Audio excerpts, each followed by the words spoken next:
everyone. Before we jump into today's episode, I would like to clarify some things that were mentioned because I feel like I could have done a much better job of handling some of the things I could have said.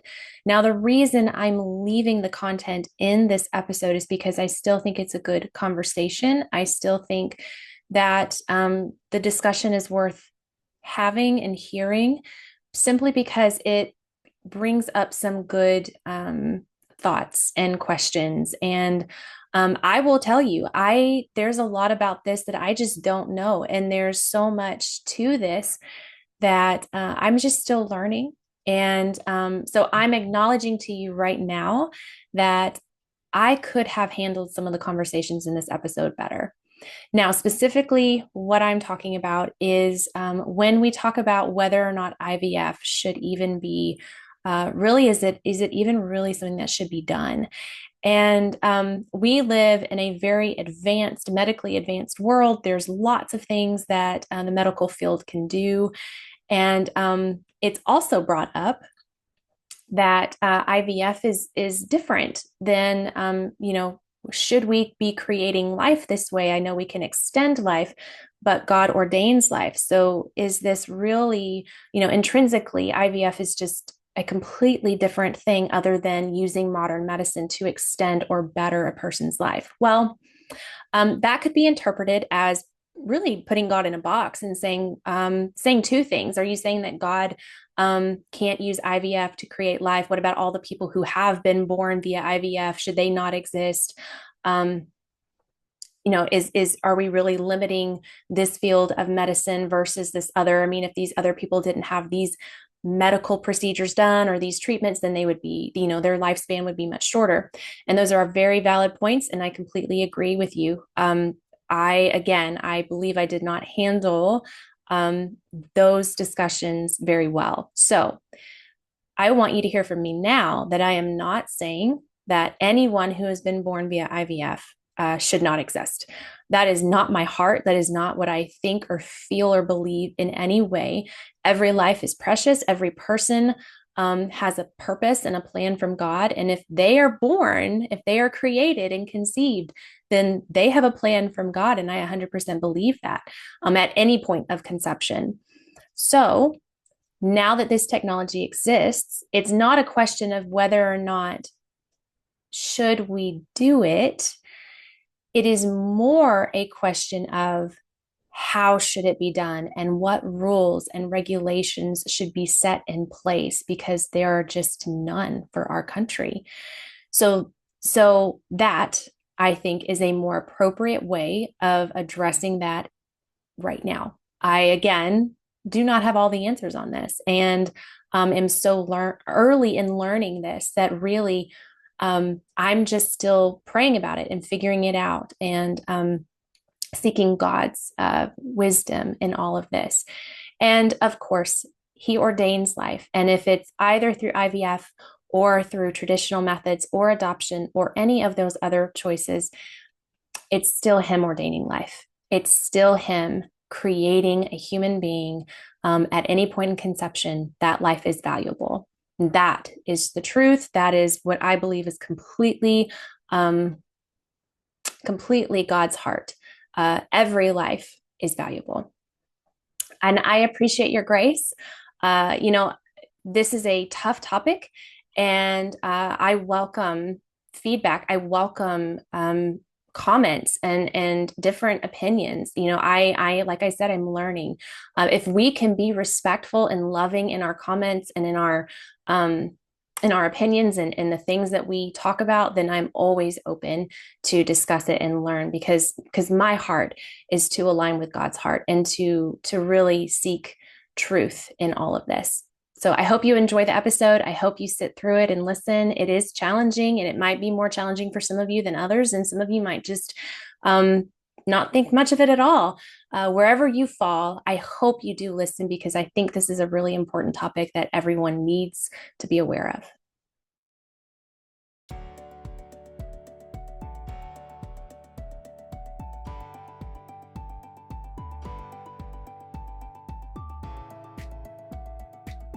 Hello and welcome to One Called Mama. I am your host, Sam, and thank you for joining us today.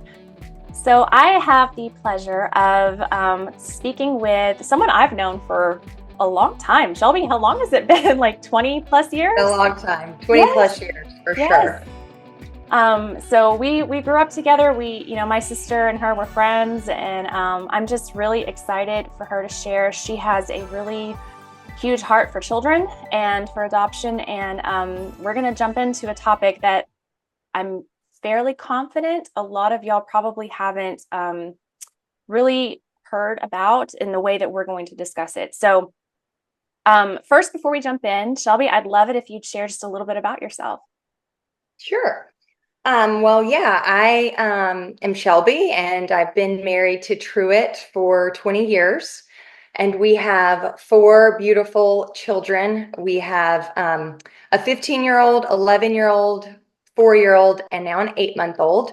A little bit about our story is we have two biological children, and then we have our third child. She was an infant domestic adoption. Mhm. And then our fourth child, Hannah, who today the story will be centered around, she was an embryo adoption. So that's a little bit about who I am Yeah.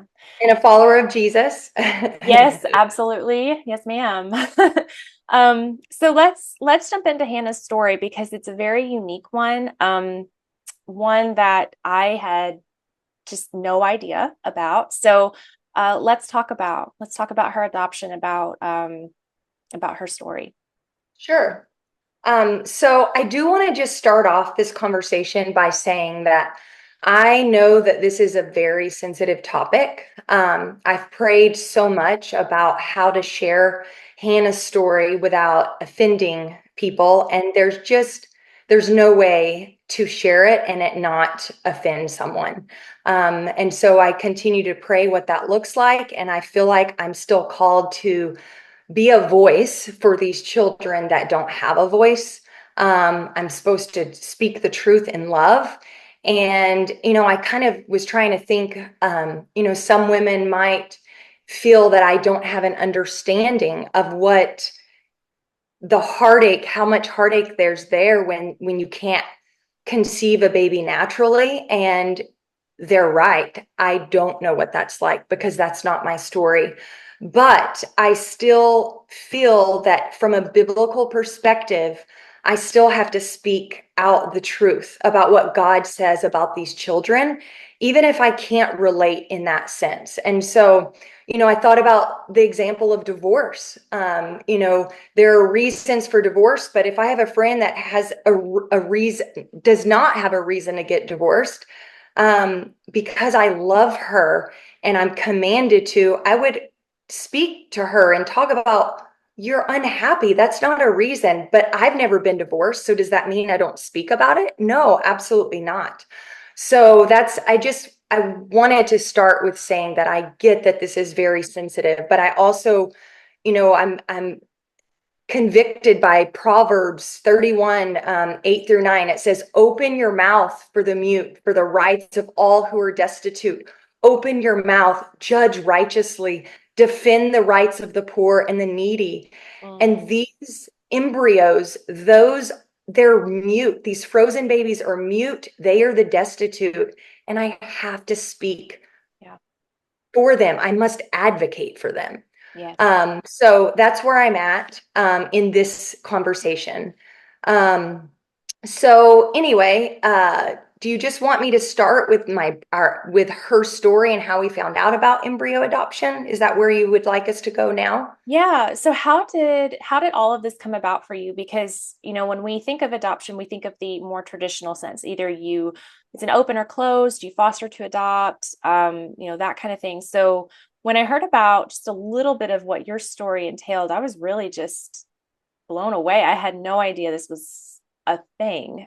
So yes, please just kind of, however you want, like, how did this happen? And like, how did you become aware of it? Like, walk us through that. Sure.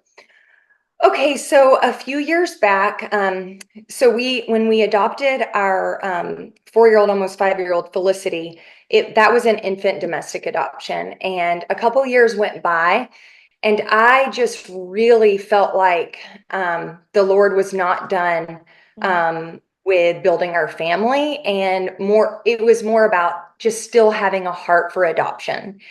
And Truett, we started having the conversations and we began looking at fostering in Oregon. But the laws here are, it was really hard in our good conscience to get behind it. As much as we wanted to step into fostering, we couldn't sign up for what they required mm, of the foster families. And so we made the decision to not pursue that. And I was really upset by that, but I understood, and I we were still both unified in that decision, but it was really hard. yeah. And so then I thought, well, maybe we need to pursue just another infant domestic adoption. Um, but all that to say, Truett wasn't quite ready for that. And so I just prayed and prayed and was like, God, I totally believe that you will either change my heart or you will change Truett's. Mm, Like, I fully believe that we need to go into this unified. I never wanted bitterness or resentment to be mm, in either of our hearts. And so I just began praying, didn't talk about it again, and just said, the Lord will change one of our hearts. And so fast forward, it was November 2022. So coming up on 2 years, we were in Costa Rica for his 40th birthday with a bunch of friends. And we were all sitting in a hot tub. I'll never forget it. And our friend brought up the embryo crisis in the United States. And we were like, what? What? And they began explaining how it's probably around 1 million embryos that are frozen in the United States. And I'm like, I don't even know what that means. Like, right. talk Yeah. to me. Like, Yeah. and so she began she had a friend that had pursued embryo adoption, and they call them snowflake babies. And so we were just blown away. And then we're like, but 1 million? How's that possible? And so my husband was like, we have to look into this. Like, this is crazy. So we got back home from our trip and we started Googling Mm, and doing all the research. yeah. And the more we investigated, the more we were aware of this area that's not being talked about in our Christian circles, in our churches. We go to a church that they're very pro-life. I mean, we live in Oregon. They did like 9,000 abortions last year in our small state of 4 million people, a lot of abortions. And so our church is very vocal about speaking up for the unborn. Right. And I never heard them talk about this. And so I was really confused by it. And so we kept digging and digging, and we learned that unfortunately, with IVF, there are a lot of ramifications. There's things that happen that most likely a lot of these families, it seems the ones we've talked to that have stepped into this, they don't when they sign up for IVF, they're not necessarily aware of what's going to happen with the leftover embryos. And Mhm. so what happens is the doctors will begin this conversation of,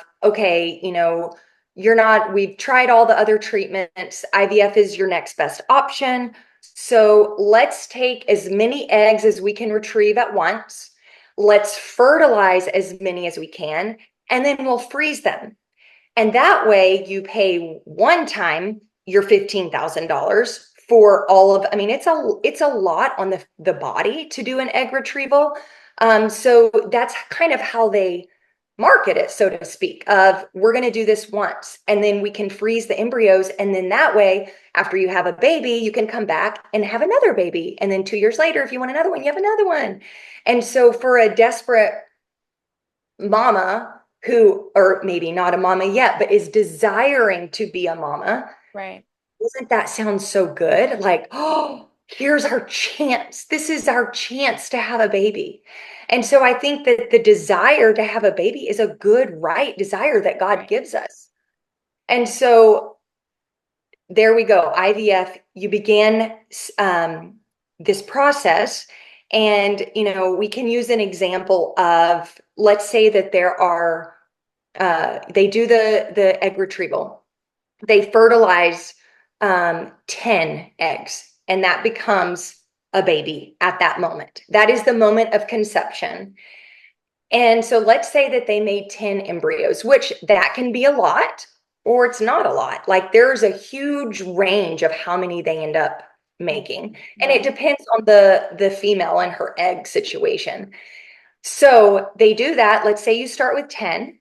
Well, right off the bat, after those embryos are created, they want them to get to day 5 because of research on the embryos. That is the best day 5, to freeze them. And then they implant 5-day embryos. Those are like the best quality embryos. So what happens to the embryos that don't make it to day 5? Well, they don't make it. They die. So right there off the bat, let's say 2 have died. So now you're down to 8. So you have 8 embryos you're starting with. Okay, then the doctors talk about, we want to make sure that we are putting the most viable embryos into you that have the best success of implantation. So they do what they call chromosomal testing. It's what they probably, a lot of you know about at your 13-week blood work. When you're pregnant, they say we want to test for chromosomal abnormalities. And if they look like they're chromosomally abnormal, then you can have the option of aborting or not, right? Like that's, or you can be aware and prepared. Most of us in the pro-life world would say, no, I'm not aborting, right? Like it's, I'm going to let God make that decision. I'm going to carry this baby to full term. But when it's IVF, it's not described that way. It's we're just looking for the most viable. The ones that aren't going to make it aren't going to make it. And we'll just toss those. And they're treating it like tissue. They're not treating it as a baby made in God's image. And so as the person coming in, spending all the money on IVF, you're just hearing, oh, we're just going to, discard the ones and we're just going to implant the ones that are the most viable. To better your chances, to make it worth your process, because we want a healthy baby. It's all done under it's a good thing. It's a well-meaning thing. Continue. Yes. Sorry, I just wanted to add No, that. I love that. Keep interrupting. If you have things you want to add in, please, by all means do. So yes, exactly. And so there's some women are unaware. Like I've talked to women through this process that didn't know that an embryo was an already fertilized egg. That was news to them. And then others they justify it, right? They justify it in their minds of, well, we'll figure it out down the road, that kind of thing. Anyway, so let's say that they do chromosomal testing. 2 of them are, they're chromosomally abnormal. Okay. So those 2 automatically get discarded. So now we're down from 10 to 6. So now we have 6 embryos that we're going to freeze. We're going to implant 2 into you for a good chance. And then you'll be left with 4. So day of implantation, they thaw 2 babies and 1 baby dies. 5% of all frozen babies that get thawed will not make it. So now they have to thaw another one. So what is that at? Let me do my math. So we went from 6 to 4, but 1 didn't make it in the thaw, so to 3. So they implant 2 and there's 3 left. Okay, this is how scenarios start happen. 2 of those baby implant. Yay, we have twins, right? Right. So exciting. We ended up having a boy and a girl. We are thrilled. Mama makes it to full term. They have their 1 of each. They're so happy. They have 3 babies in storage. They're paying $1,000 a year to store. 2 years go by. Mom is ready to have another baby. Daddy says, I'm so drained. I'm exhausted. Twins, I need my wife for a little bit. Can I have my wife back? So Yeah. they wait another year. Another year goes by. She gets pregnant. How many times have we heard that Mhm. story of no Exactly. more stress, things are good, we weren't trying to have a baby, and bam, here we go, we're pregnant. So now they have three babies, they have three in storage, and they just cannot financially figure out how to have that fourth baby, fifth baby, sixth baby. Their finances don't allow it for the transfer, and their house isn't big enough, their car isn't big, Mhm. all of it. And there's other cases like someone has to have a hysterectomy and can no longer carry that baby. I mean, the list goes on and on. Yeah. Stories are real stories. And so that is an example of then that family says, what do we do? Right. So there's three options. You thaw and discard and just say, we are going to just, we can't handle any other option. That's what we're going to do. The next option is donate to research, which we know what happens there. They do whatever they want with them. That is not choosing life for your baby. Mm-mm. And then the third option is to find a family to adopt. Right. So those are the three options that these families are faced with. And I've talked to so many moms that are just grieving that this is their story. Like, how did we get ourselves here? How am I going to make this decision? And so they look and look and look. And so that's where I can dive into what happened with us. We were like, okay, we're on the end of this is so sad and heartbreaking. How can we step into this? What does that look like? And we both felt like God was calling us to this after Mm. we researched. And of course, I'm like, I am 40 years old, almost 40 at the time. How's this? I didn't sign up for pregnancy, babe. I said I wanted to adopt, but getting pregnant again at That is a 40, whole nother story, it's right? totally, yeah. But we just kept praying and we're like, God, you're gonna have to open doors and shut doors. Like we don't know how else to move forward other than you've given us this burden. You've given us the means to be able to step into this. And our kids, they were on board. We talked to them because we have older kids. Like we wanted them to be in this. It would completely change the dynamic of the family. Absolutely. Yeah. And so, yeah, we kind of had a family meeting and discussed it. And they were just overjoyed. And at the same time, just seeing the older kids, the two olders just were like, wait, this actually happens? Like seeing their sadness was just, oh, it's just thinking back on that. It's so sad. It's heartbreaking. So it is heartbreaking. So anyway, we were like, okay, God, how do we even go about doing this? Like it's overwhelming. So we found for us and most people, there's a few options how to go about embryo adopting. There's an organization that I want to speak highly of, even though we didn't go with them. It's called the National Embryo Donation Center in Knoxville, Tennessee. Okay. It is a Christian organization that their fertility doctors are believers, and they are asking people that are in this situation to please donate their embryos to them. And they actually look for adoptive families. They go through the whole adoption process. They do home studies. They vet their people, like they really vet the people that are adopting to make sure they're safe. Wow. It's a really good program because they're treating it like an actual adoption, whereas all the other ways don't treat it like an adoption. They treat the embryo like property. So they have a storage bank there at NEDC in Knoxville, and you go there, you travel there for everything, you adopt from there, the doctors there implant the baby. It's a great program. It is expensive. Back when we were looking at it, it was around $12,000 for all of Okay. it. Okay. Still And so, significantly less than your traditional adoption.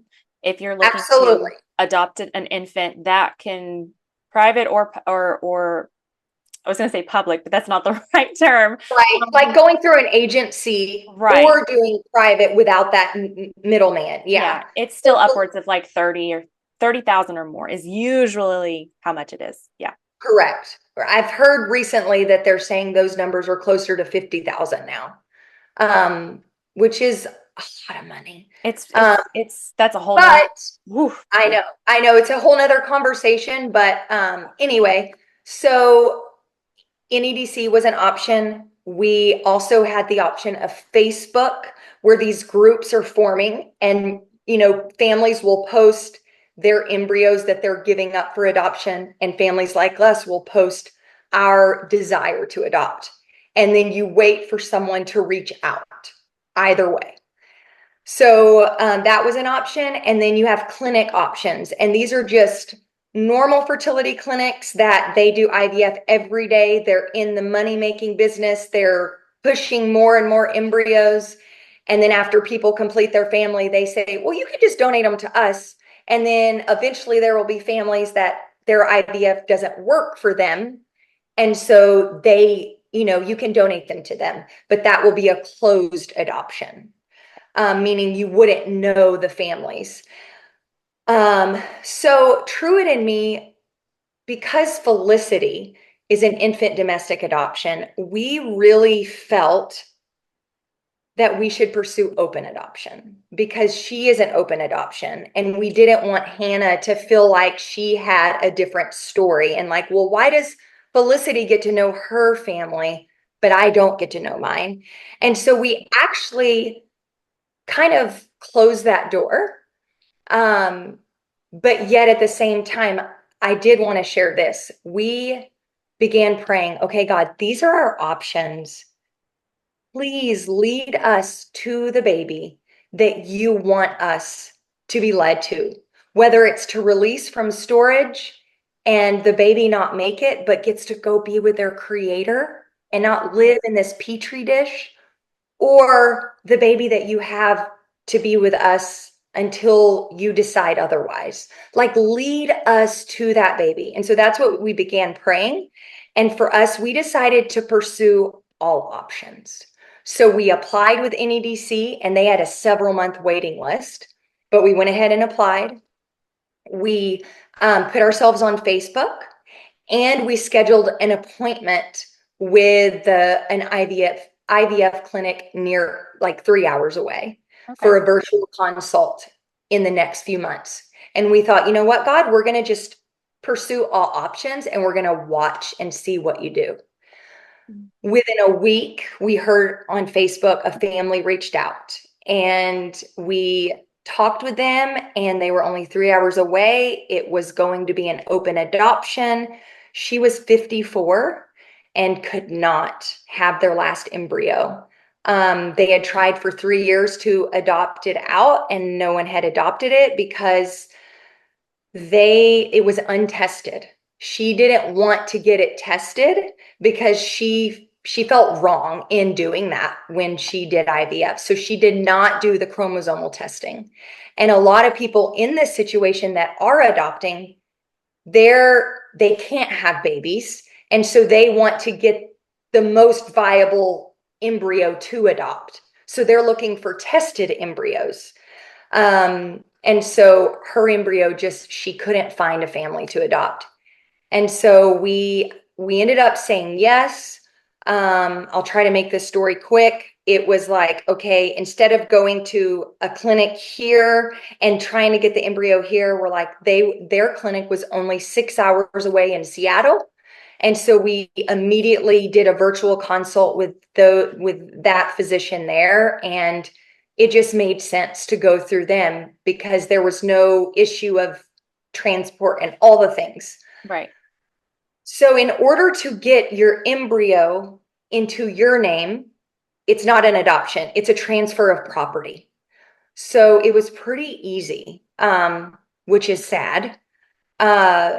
We did I'm just calling out these names in case someone decides they are interested in this. They have what is called NRFA is the website, and they have an embryo donation contract, and they have lawyers that are involved. And so literally we signed papers. They wrote up what we wanted. They wrote up what our donors wanted. It was so simple. It cost $400. And then bam, that baby was Truett and Shelby's baby. It was like Wow. a 3-day period. It was so fast, Wow. which looking back at the time, I was like, oh my gosh, God is amazing. Look at all how fast it's moving. But then also thinking back on it, like that's so sad that it's that easy to adopt a baby. And like no one vetted me, no one made sure that I was legit and that I wasn't gonna, you know what I'm saying? Like it's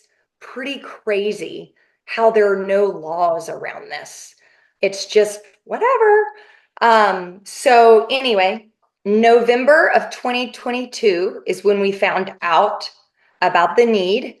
And then fast forward to April 7th, was when our baby, who we named Zachariah, was implanted April 7th. So a very short process. Yeah.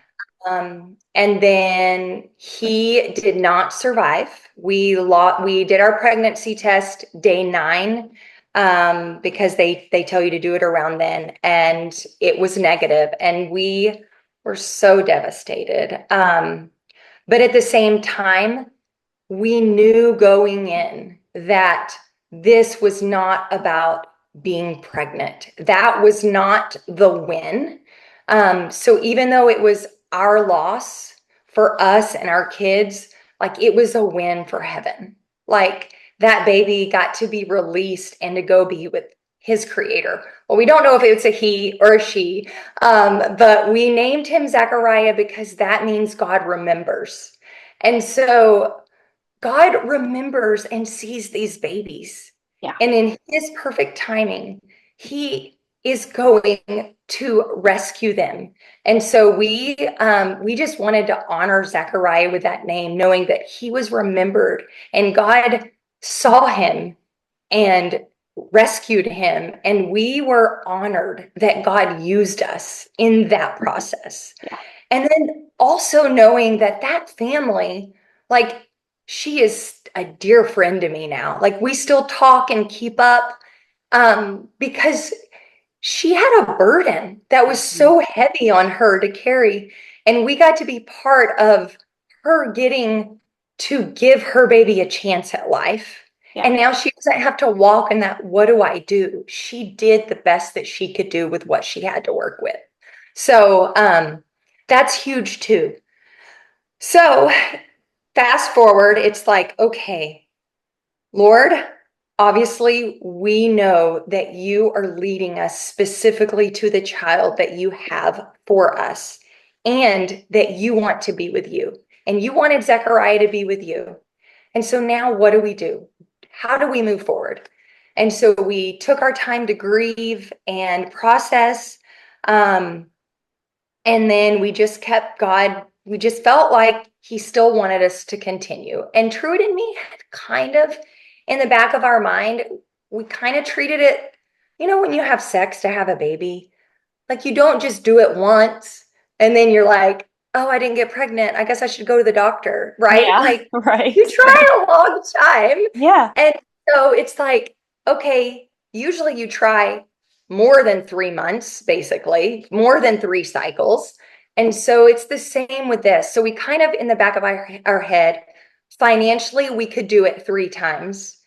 And then we were going to ask the Lord, are you closing this door or do you want us to continue? Yeah. But so for us, we just reminded ourselves as each other, like, yeah, this is hard. Yes, we are so sad and our kids are experiencing this sadness, but reminding each other of that end goal, like, what is this for? This is so much more than just bringing home a baby from the hospital. So we continued with our appointment at NEDC, which was going to be the next month, and continue the appointment with the clinic that I was telling you about. Right. And then we were trying to decide, do we go back on Facebook or do we feel like God shut that door because it didn't work out? And as we were praying about, do we repost on Facebook, the clinic where Zechariah was at, where he was created and where he was implanted into me, that nurse practitioner called us and said, I know your story. I know your heart for adoption. And I want to tell you about a situation that we have. And I'm just like, listening ears. And she's like, we have 35 East Indian female embryos that are being stored here and are ready for donation. And I'm like, did you say female? And she's like, yes. And I said, I thought that you don't like, we had talked about this in the past. She had told me about their donor program. And I thought you don't want to discuss male or female. You don't want people choosing. And she said, well, I feel like I have to be upfront with you that there's not one single boy. And you need to know that going in, that you have no chance of getting a boy. And I'm like, why is there no boy? And she goes, well, culturally, they need a boy to carry the line, their name. And so people are doing IVF to get boys, and then they're giving the clinic the girls to do whatever they want with. And I was just like, oh my gosh, like I just can't even. So of course I called my husband and I'm like, this was not part of the plan. Like, we're supposed to do open adoption. Like, and he reminded me, but God's plans are bigger than ours. And we ask God, lead us to the specific child that you want us to raise. Like, and so we couldn't put stipulations, and like we thought it would be this way and this way and this way, but we had to be open to what God had. And so we couldn't say no. Like, there was no way I could say no. No. So that's what, within a few days, we made our decision. We called the clinic back and we said, sign us up. And that's how we have Hannah. So Hannah is East Indian. We will not know her genetic family, most likely. I'm praying and hoping that somehow some sibling somewhere down the line will do, the whatever test, genetic testing, and then we do it with her, and that we can find family, because I want her to have that so bad. But we couldn't not step into this because it's a closed adoption, when she deserved just as much of a chance at life as any other situation. And we know it's going to be hard, like struggling, not understanding why your parents, your biological parents, would choose to do that. Like, why? Even though I know that she's going to love Truett and me and her siblings here, but how could she not question, regardless of how much she's loved, how much she knows that God loves her and that he has ordained all of this? How could she not struggle with, my genetic family gave me a way to have a boy? Like, that's going to be really hard. And so we're not approaching this as, oh, this is so great. Like, yes, God has redeemed her story and is continuing to, but she is going to have some tough, hard questions and things to ponder and think about. And I think that's something that Truett and me are realizing, that we can't just go into this blindly thinking, well, I got to, be pregnant with her, and then I birthed her, so we have that attachment, and then I nursed her, so we have that. Yes, we have all of that, but it doesn't mean that she's not gonna struggle with that. Yeah, absolutely. That abandonment issue. So anyway, what else do you want to know that I missed? I just kind of just want to share some reflective thoughts, like just hearing the process, hearing the story, and really going back to what you said at the beginning, was that by talking about this, we're not passing judgment. There is no level of judgment or anything really, because this is something that I think, just like you said, Shelby, that when families go into this, they are focused on getting their baby, and they're focused on a healthy baby. They're wanting to grow their family, and it's a good thing. It's a good desire. It's something that God has placed. And I'm not going to say in every woman, because there are women who don't want children, but it is something that God has placed in most every woman, to Mm-hmm. have that deep desire to nurture and love and have a baby with the person that they love. And that's a natural and beautiful and wonderful thing. And I think that something that I've thought of, if because we have our children, and so infertility is not something I know. Um, I have thought about the whole, do you do something like this versus adoption? Because in my mind, God ordains life. Mm-hmm. God God has you and your significant other, your spouse, together. And Mm-hmm. if he has decided, and I say this with love, if he has decided that you are infertile and cannot have a baby, there is a reason behind it. And before we jump into trying to fix it or trying to create life from something that maybe God is saying no to right now, Mm-hmm. I think it requires us to stop and think, why? What is the purpose? Because God has a purpose for everything there, and good, bad, ugly, he has a reason. And Absolutely. it may not be something that is easy to swallow, and it may be very hard. Mm-hmm.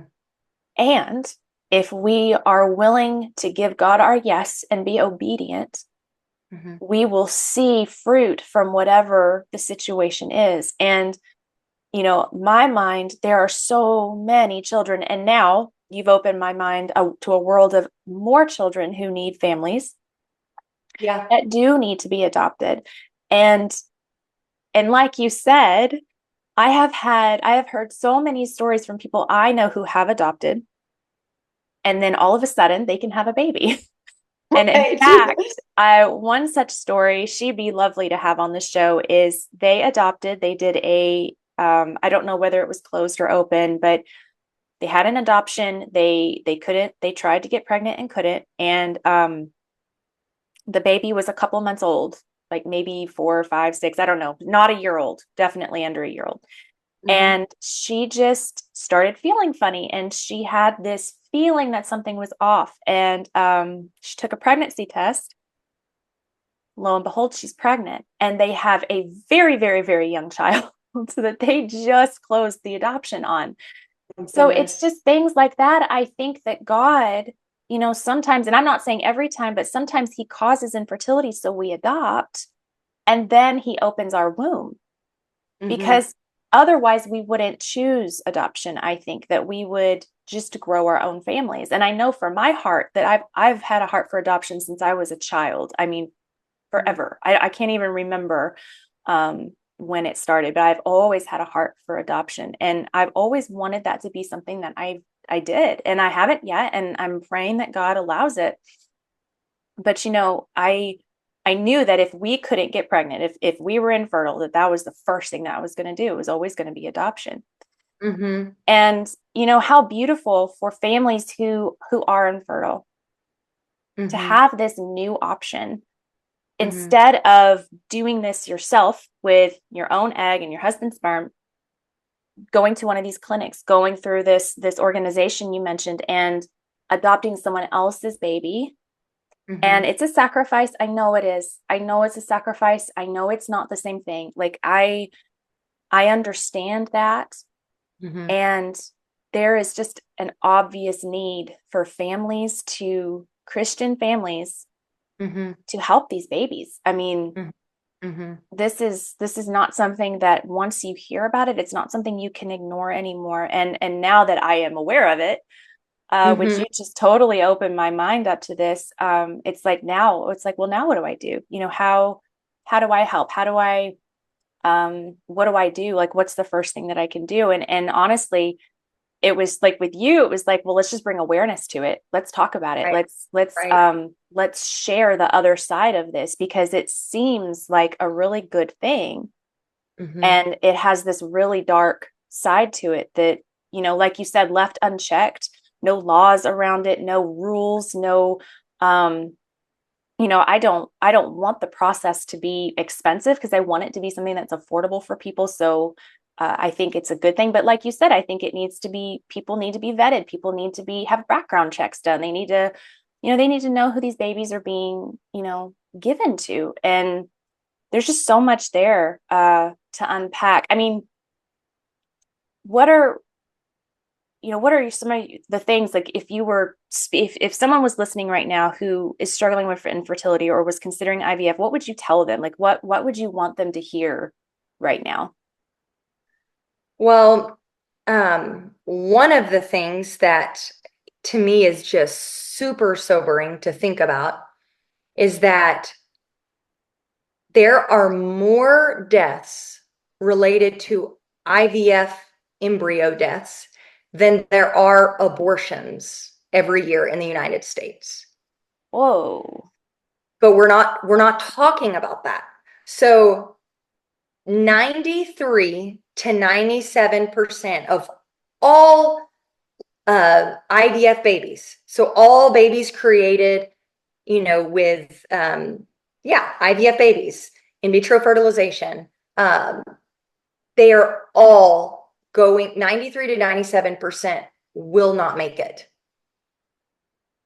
Only they say about 7%, 3 to 7% actually make it to a full-term pregnancy.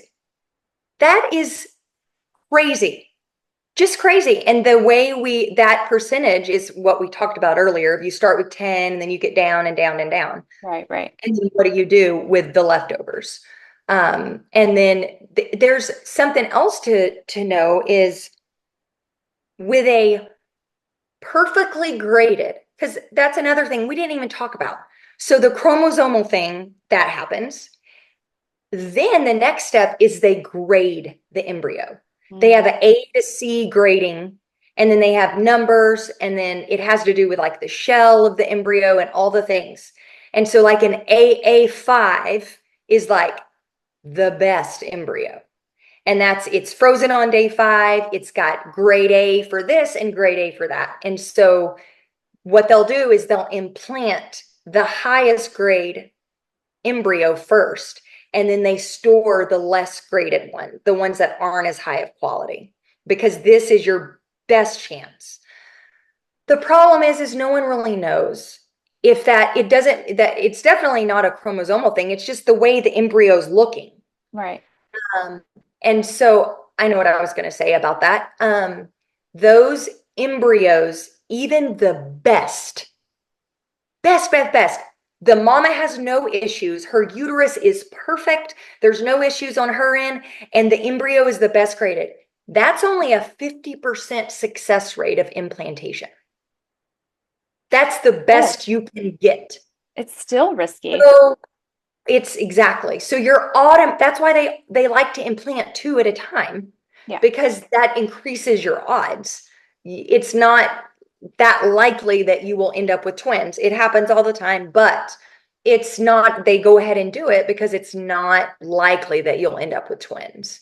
And so it's just, that's how we get to that number of all the discarding, the chromosomal issues, the grading of them, the thawing of them. When you chromosome test, you're putting them at risk. Some of them don't survive the actual test itself. So that's where the numbers just go and go. And people don't know that. Yeah. Like, people signing up for IVF, they don't know these numbers. So And that's something I would say to yeah. someone looking into this is look at that. Yeah.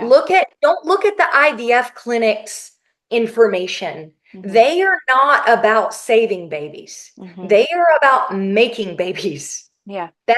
They want to create more. They want to store more. It's money, money, money. It's a $1 billion industry They're not looking at it. So go and look at it on the other side.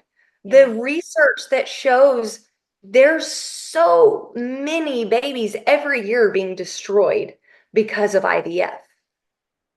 Anyway, I don't know if that answers your question. It does. I it's just mind-boggling. It's honestly, I feel like just it itself, it kind of just speaks for itself. There's no real reason to like, I feel like I could add nothing to this conversation. It's just kind of astounding when you sit here and you think, because it's at its basic level, it's really just not natural. And Right. I know there's a lot of things. Medicine is a wonderful thing. Doctors and the things that they can do to extend life, to save life, things that we have discovered, that's great. It has its place. There is something intrinsically different about this, that it is not about, well, we can do this. It's science. It's good. You're making life. Yet the amount of life you're making versus the amount of life you're destroying, Yep. and you're really honestly taking something that is in God's hands and just taking it from him. It's we're talking about the creation of life here. We're not talking about the extension of life or the taking care of life. It is no, we're going to take it and we're going to create it. We're going to take this out of your hands and put it into ours. And that might sound harsh, and I'm sorry if that sounds harsh or if that's hurtful.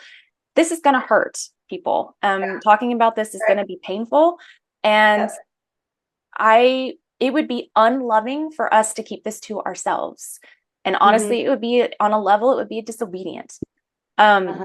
so what you mentioned a website called Them Over Us. Is that, what is it? Yes. What is Them that? before us. Them Before Us. Oh yeah.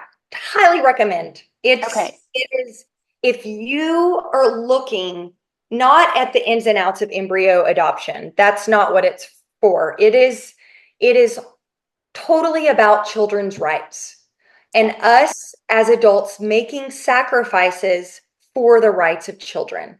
And so it covers everything from divorce and how, like, when you're stepping into that because you're not like, is that best for the child?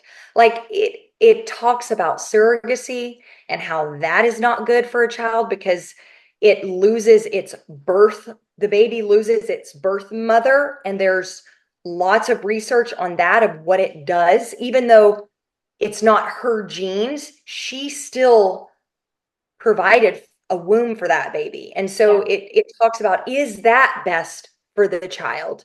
It talks about gay parents, two moms versus a child getting a mother and a father, and Yeah. how that is not how God designed it. And in fact, she argues not even from a biblical perspective at all. It's all about natural law. And so it's really fascinating information. And she talks a lot about donor conception. And within the IVF world, there's so much, so many babies created with donor eggs and donor sperm, just because, oh, the mom doesn't have enough eggs. And so she buys, eggs. And what's so interesting, that's another topic, but you Mm, can buy eggs or sperm, but you can't buy an embryo. But yet embryos aren't considered lives, and you don't necessarily adopt them. But then why legally can't I buy an embryo? right. Right. And I think something I wanted to say is back to the law. There's no laws around all of this in the United States. So I heard on a podcast that even like in Germany, they have a law that however many embryos you make, you at that time of making them, you implant them. So you do not get the option of freezing them Right. or anything with them. You must, whatever ends up making it, you implant them. And we don't even have that. We don't even have laws regarding gender selection. Yeah. We are allowed to choose embryos in the United States based on their gender. You're allowed to discard the females and keep the males and vice versa. That's why a lot of we're hearing the Indian population, they might not even live here, but they're people that are wealthy will come here to do this because it's legal in the United States. In Yeah. other countries, it's not legal. Which should So, say something. right, I mean, it right. should, yeah. So I think we need to be aware that embryo adoption is out there, Hmm. but we've got to go deeper than that. This nonsense has to stop. Yeah. And like we need to be a voice for explaining like, and I don't even know what that looks like, to be honest. I don't know what my involvement is going to be and what I need to do. I'm like I said this is all even fresh to us. Yeah. We're just, like we just learned about it. Now we have the baby and I'm like, I mean, I look at her every day and she is such an amazing gift. It's Like beautiful. Yeah. her life is so precious. And so it's like I can't not be a voice for her and her all the other babies that are in her situation. Yeah. And I want to bring awareness to those people that you might have listening right now that do have a desire to have a baby and they don't even know that this might be an option. Right. Like Right. there are options. And then also to not, if someone is looking at domestic adoption or international adoption, to remember that all of these children deserve to be adopted Yeah. into a warm, loving family. Like they Oh, all deserve yes. it. And God will provide. He will provide. If you feel that God is leading you to adopt and it's going to cost you $50,000, don't feel like you have to come up with that money. Do a fundraiser, do a GoFundMe. Like that's what my husband and me are encouraging. It's really cool. Side note, last week, a family from our homeschool community, they adopted one of the Indian girls and just had her last week. Oh my I goodness. know. So it's really cool and exciting. But back to what I was saying, they didn't have the money.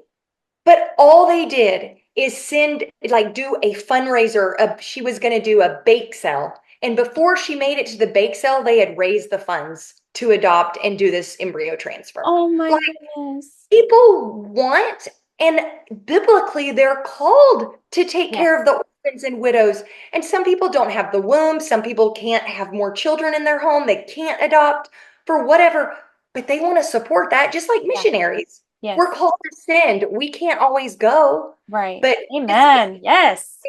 we can't just say, "Oh, well, I don't have the money, so I can't do this." Oh no. God can do way more than we can ever imagine and think is possible. Like if he is calling you to this, say yes and watch him work. Hmm. Watch him open doors and close doors, and you will be amazed. And your timeline might be very different than our timeline. I look back and I'm like, oh my gosh, that was a whirlwind. Yes. But it can take a long time. But the reward of walking in obedience to what God has called you to is unbelievable. It's so worth it. I couldn't have said that better, girl. You and I, kindred spirits, ma'am. You spoke it so perfectly. That's beautiful. 1,000% everything you just said. God, absolutely. If he calls you to something, all you have to do is say yes and be still. Yeah, Yes and that's be right. still. Yes and be Yeah. still and just watch him work because um that's all he needs from you. If you give him your yes, it's all he needs. Absolutely. That's right. I know you probably can't see it, but right there on that little chalkboard, be still and know that I'm God. Yes. Be still and know that I am God. I love it. Oh my gosh. I love Um, it. Shelby, I have loved talking with you about this. I really appreciate your heart. I appreciate you coming on and sharing your story with us. I am praying with you and Truett about what this is going to mean for you guys, because I don't feel like this is over for y'all. I feel like your heart and your passion for this whole topic, I feel like he's moving you towards something. I feel like he is using you, and I'm just excited to see what he does with you. I'm excited to see how he opens doors for you to help other people, other families. And I'm really thankful you came on. I'm really thankful you shared your story. I appreciate you. Well, thank you so much, Sam, for having me. And thank you for being a voice too for these children and for caring and devoting yourself to prayer. Because right now, I think that's what you've said, right? This second, that's your role in this. But just letting me come on and speak for these babies and being a voice on your podcast and you being willing to, even if it brings negativity towards you and your podcast, like the fact that you're willing, it's really encouraging. So Yeah. thank you. It's okay, because on you're welcome. Thank you for saying that. I appreciate that. I'm okay. Like, if I want people to let me know, because then we can pray about it and we can work through it. Because I know that this is going to be hard for people to hear. I know it is. And we love them. We love you. We want to work through the hard with you. So if you're watching this or listening to this and you're crying or you're mad, as long as you can come to me or to Shelbi with love and let us know how you're feeling, we'll love you through it. We'll pray with you through it. We want God to be glorified. We want people and lives to be saved. Right. That is our goal. That is always our goal. So with that said, if there are any prayer requests, if we can come alongside you and pray with you, if you are a family struggling with infertility and want to know more, I'm sure Shelbi would be happy to reach out to you. If you want to subscribe to my newsletter, or if you need a friend, someone to talk to you, to pray with you, just email me at onecalledmama@gmail.com. Thank you all so much for joining us today, and I will be seeing you again very soon.